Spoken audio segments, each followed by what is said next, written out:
এই টোটালি মাহফিলটি আজকে যার শুভাগমনকে ঘিরে পরিস্ফুটিত গোলাপের মতো,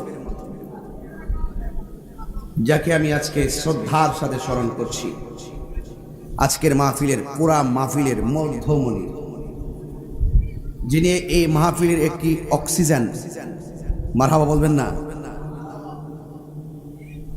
আলহাজ ডক্টর মুফতি মোহাম্মদ ইমাম এম এ আশরাফ আলিমুল্লাহ সিদ্দিকী হুজুর মুদ্দাজিল্লাহুল আলী, তিনি এই গোটাই মাহফিলটি সদারত করছেন।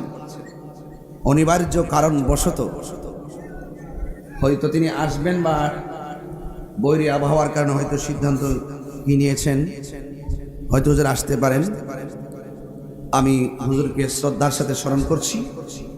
আল্লাহ পাক যেন হুজুর হায়াতের মধ্যে বরকত দান করে, বলুন আমিন। আরো বড় করে বলুন আমিন। ভাইরা আমার,